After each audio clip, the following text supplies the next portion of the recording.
বন্ধুরা, শতাব্দী ব্লগে সবাইকে স্বাগত। আমার আজকের রেসিপি পটল চিংড়ি। পটল চিংড়ি বানাতে দেখো এখানে আমি চিংড়ি মাছ নিয়ে নিয়েছি, ভালো করে কেটে ধুয়ে নিয়েছি। আর এখানে দেখো পটল কেটে নিয়েছি আমি। আর এখানে আমি চৌকো চৌকো করে দুটো আলু কেটে নিয়েছি। তো রান্নাটা আমি এখন শুরু করছি, তোমরা সাথে থাকো, ভিডিওটা দেখতে থাকো। এদিকে আমি কড়াটা বসিয়ে দিয়েছি, কড়াটা আমার গরম হয়ে গেছে আর আমি এর মধ্যে তেলটাও দিয়ে দিয়েছি। তেলটা এখন গরম হওয়ার জন্য অপেক্ষা করতে হবে। তারপর আমি এর মধ্যে দিয়ে দেব আলুটা ভাজা করার জন্য। দেখতেই পাচ্ছ তেলটা এখানে আমার গরম হয়ে গেছে আর ধোয়া উঠছে। এবার আমি এর মধ্যে দিয়ে দেবো আলুটা।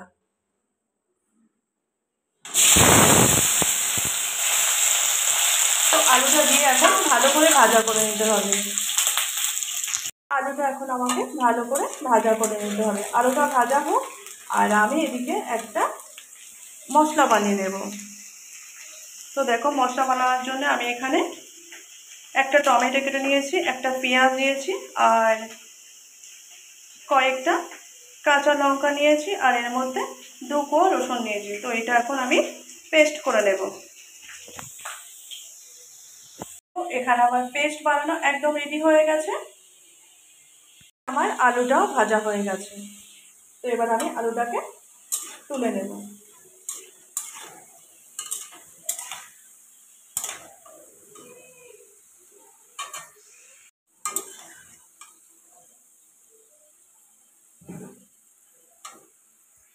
আলুটা আমি তুলে নিয়েছি, এবার আমি ওই তেলের মধ্যে পটলটা ভাজা করে নেব। তো পটলটা এখন দিয়ে দেব।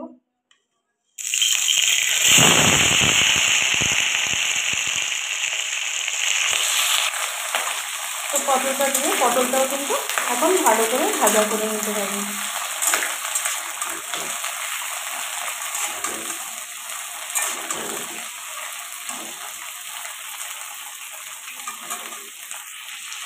আর এখানে পটলটাও ভাজা হয়ে গেছে, এবার আমি পটলটাকে তুলে নেব।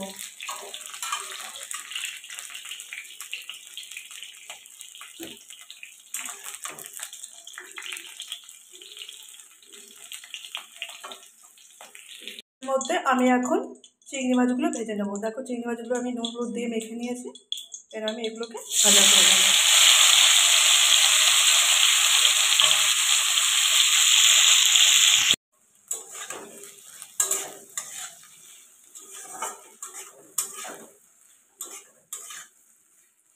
চিংড়ি মাছটা একটু হালকা করে ভেজে নেবো, বেশি ভাজার দরকার নেই।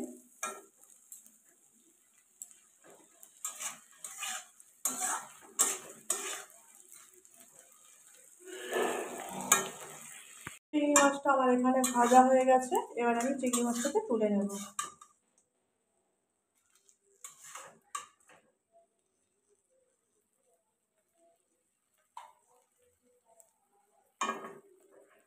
চিংড়ি মাছটা আমার ভাজা হয়ে গেছে, তারপর দেখো তেল দিয়ে দিয়েছি। দেওয়ার পরে আমি এর মধ্যে শুকনো লঙ্কা, তেজপাতা আর গোটা জিরে ফোড়ন দিয়ে দেবো।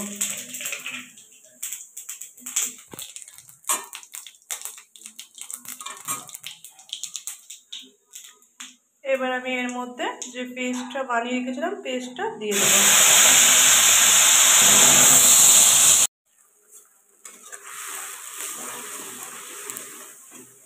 পেস্টটা দিয়ে ভালো করে কষিয়ে নিতে হবে।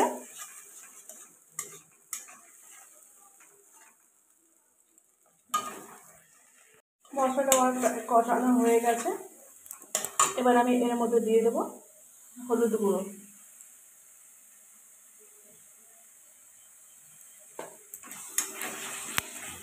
হলুদ গুঁড়ো দিয়ে দিলাম, তারপরে দিয়ে দেবো লঙ্কার গুঁড়ো, কালার একটু লঙ্কার গুঁড়ো দিয়ে দিলাম। তারপরে দেবো লবণ পরিমাণ মতো, দিয়ে এটাকে ভালো করে কষাতে হবে।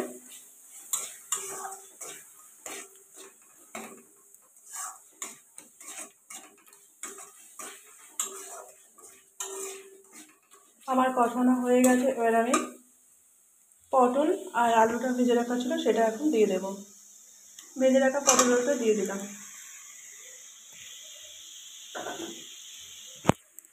দিয়ে ভালো করে কষিয়ে নিতে হবে।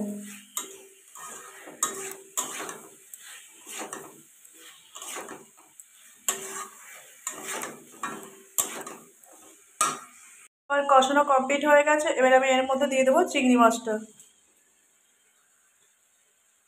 চিংড়ি মাছটা দিয়ে ভালো করে একটু কষিয়ে নেব, নিয়ে আমি জলটা দিয়ে দেব।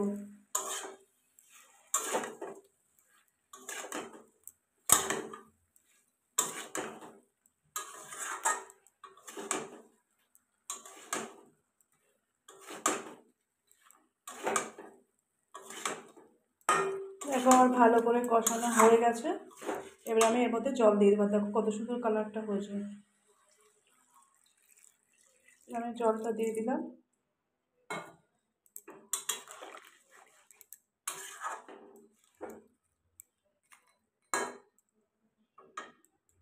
দেখো পটল চিংড়ি আমার একদম রেডি হয়ে গেছে। এখানে দেখো প্রায় আমার পটল চিংড়িটা হয়ে গেছে। এবার আমি এর মধ্যে গরম মশলা গুঁড়ো দিয়ে দেবো।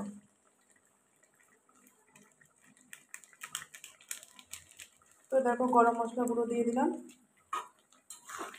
দিয়ে এটাকে একটু ভালো করে মিক্সড করে দিতে হবে।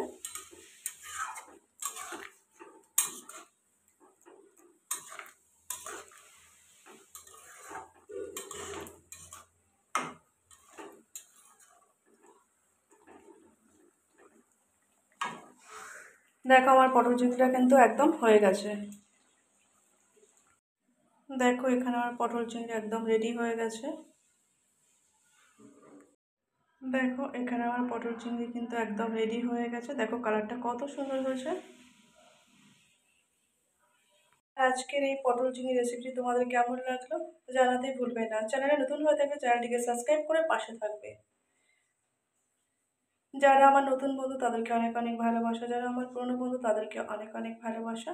সবাই ভালো থাকবে, সুস্থ থাকবে, সাবধানে থাকবে। দেখা হবে নতুন কোনো ভিডিওতে। ততক্ষণ তোমরা ভালো থেকো, সুস্থ থেকো, সাবধানে থেকো।